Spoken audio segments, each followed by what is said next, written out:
Four phases. Four phases of apprenticeship training. Ito yung ginawa ni Jesus. I do it. Okay? Kailangan, pag na-mentor ka, alam mo, gawin. Huwag kang magkocommand nang hindi mo alam. So you should be a model. Next, I do it and you are with me. So that is watching and learning. Gagawin ko, pero kasama kita. Okay? So for example, my example is Lito. Okay? I brought Lito to the Bible study. Ang second step ko, Lito lead the Bible study. Nakita muna niya ako, then ngayon siya nang gumagawa. So, show them first. Huwag kayong mag-expect na alam nilang gagawin nila. Ipakita niyo muna. Okay? That is Jesus' example. And then the third, you do it, and I am with you. Supporting and encouraging. So, yung una, nagwa-watch lang siya, natuto siya. Ngayon naman, siya na ngayon ang nasa vaccine. Ang nag-ano naman ngayon, support na lang. Siya nang gumagawa. Ikaw support na lang. Okay? Ang nangyayari sa atin, pag tayo lang tayo, hindi tayo mag-multiply ng mentor. Kailangan, allow natin sila. Kung minsan ang hirap dahil yung perfect, lalo namang perfectionist, i-delegate yung responsibility, hindi nila nagtatry pero hindi nila ma-reach yung iyong standard. That is the cost to pay. Pero you have to lead them. Katulad ng mga teachers. Okay? Alam ko na medyo nag-struggle si Vicky, but then, she has to let them so that they would learn. Okay? So, andun sa point ng supporting and encouraging. Pero kailangan dun yung encouragement. Then, ito yung last. Then, you do it. You report back for advice, encouragement, and evaluation. Sila lang pagagawin mo, pero as a mentor, meron pa rin yung feedback. Okay? So, kaya nga sinasabi ko sa inyo, multiply yourself in the ministry. Ngayon nag-i-start kayo ng inyong, ng inyong mga cell group Bible studies, kailangan mag-multiply kayo, ipakita nyo kung paano mag-handle yan, at para sa ganon, yung mga tinuturuan nyo, sila next time mag-handle nyo. Okay. We have 5 minutes. Balikan natin yung how leaders learn to lead. Dito, merong idea. Every church, organization, and business, sa page 5. Page 5. Each church, organization, and business has its approach to training leaders. Some have a formal training that each individual go through. Others assign a mentor or have you go through an apprenticeship. Others throw you in a deep end and see if you sink or swim.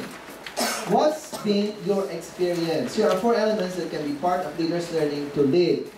So, meron ditong 4 na way na mag-mentor. Responsibilities, 50%. Bibigyan mo sila ng trabaho. Formal training and education, 20%. Yung training, it could be formal, informal, or non-formal. Shaping experiences, 20%. Unique experiences, exposures, failures, hardship. Katulad nitong ating ginawa sa tower. That's shaping experiences. Relationships. Models, mentors, peers. Okay. Ito mga leaders na ito, natuto sa pamamagitan nito. And now, let me ask you, paano ka natuto ng maging leader? Ilang percentage ang responsibility mo? Ilan ang percentage ng iyong training? Ilan ang percentage ng iyong experience? At ang iyong relationship? Write in pencil. Kaya humingi ng pencil. Lagay niyo dyan ang percentage. Sige. Just a brief, just a rough idea. Natuto ba kayo by responsibilities? Okay, ilang percent yan? 50%. Oh. Sige, individual yan. Kayo ang bahala. Iba-iba kasi.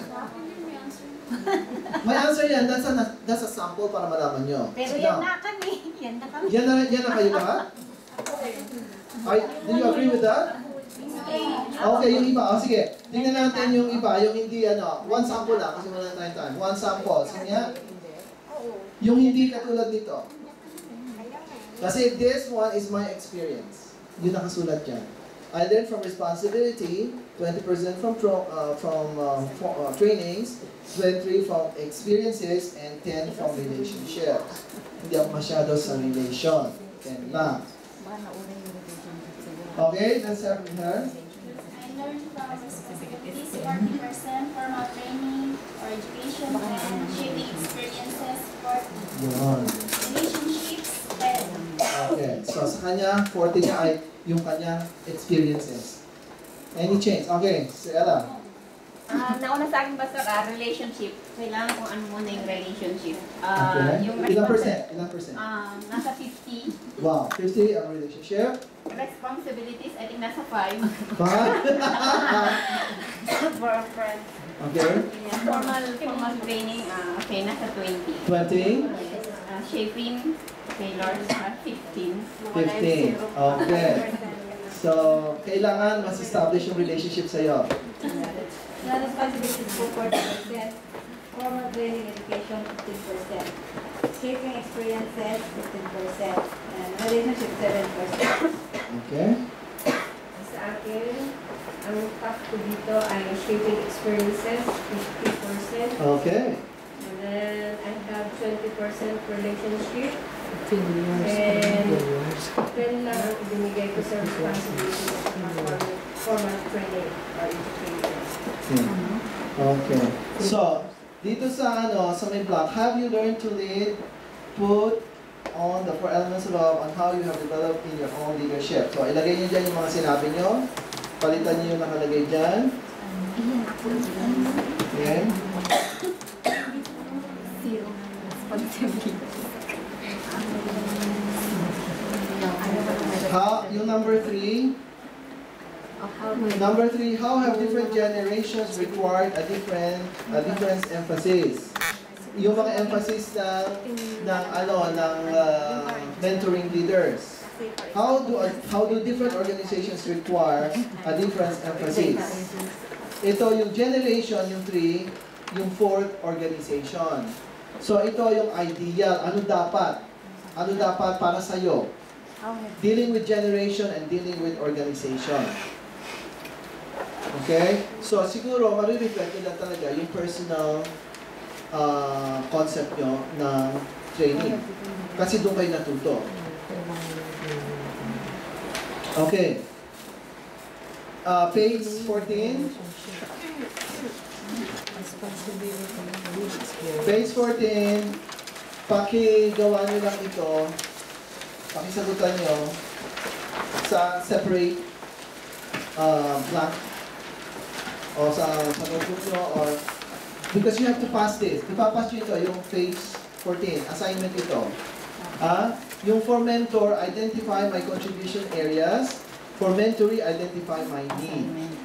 Page 14. Page 14.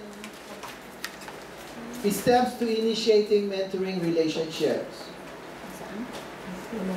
Ang sasagutin nyo, yung for mentor at for mentoree. You as a mentor, ano yung mga bagay na pwede mo ibahagi? You as a mentoree, ano yung kailangan mo na mag-improve? Okay? So, ito ay assignment. Ma-improve Another paper pastor Separate kasi ipapas nyo. I-separate paper. That's an assignment. Yun lamang 1 to 8. As a mentor and as a mentoree. Kasi, sa aming answer sheets, hindi na namin nalalagay ang Anong answer kailangan sheets. for mentor? wag dyan sa answer, wag dyan sa, what do you mean? Isulat nyo yung, Question. isulat nyo yung question, pero yung, kasi gusto ko malaman yung inyong personal need. You as a mentor, and you as mentoree. At knowing yung result niya, ganun tayo gagawin. Okay? Yung mentor ikaw. 1 to 8. 1 to 8. Yung both sides. Yung for mentor, as a mentor, ikaw, nagme-mentor ka, and as a mentoree, ikaw rin, na nagpapamentor ka. Kung ano yung mga needs mo.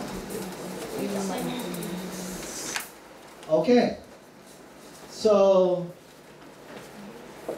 anong question nyo with regards sa ating, kasi last week, may mga feedback mo na medyo nahihirapan. Bakit kayo nahihirapan? I would like to help. Bakit kayo nahihirapan? Bakit kayo nahihirapan? Sabihin nyo, ano bang mahirap? I'm trying to make this very, very easy and enjoyable. Hindi, Pastor, kaya kami nahirapan yung time. Kasi lalo na sa mga amo namin, kumbaga hanggang 10, 11 ang trabaho. Meron niyang break na 1 hour, 1.5 hours, pero hindi enough para gumawa ng ganitong mga Okay. Ito sa assignment example, sa number 1, kung kayo lang sa para may ano kami. May idea. Okay, number 1, identify my contribution areas. My contribution, ano yung aking ability na pwede kong ibahagi? My ability to teach.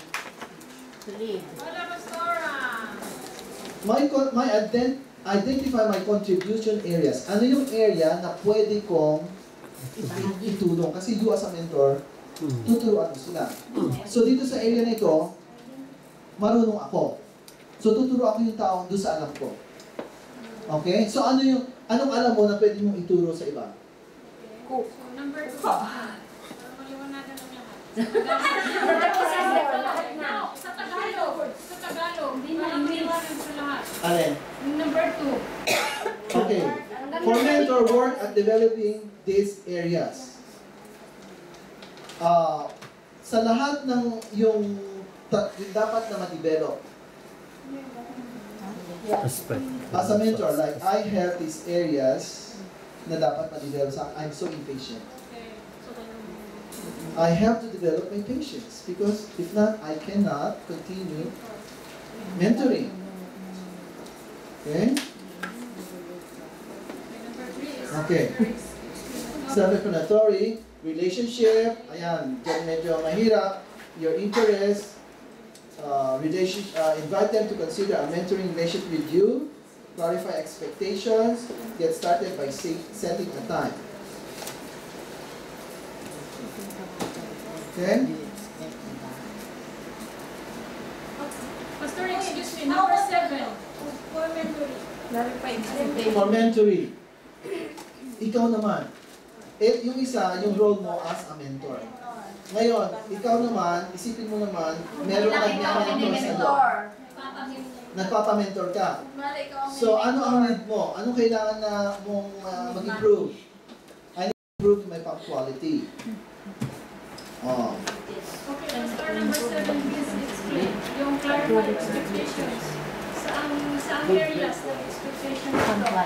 In the lives sa You don't agree ang For mentor, ano ang expectation mo? dun sa mentor. Sa mentor mo? Katulad nun, you have, gusto mo na itong mentoring mo mag-mature siya sa area ng anong area ng buhay niya? Sa kanya emotional life, mag-control siya. Hindi siya lagi nada-down, up and down. Okay, so, okay, parang I'm giving you an idea of how you would assess yung inyong i-mentor at you as a mentor kung paano kayo magpapa-assess. Okay? Nakuha niyo na?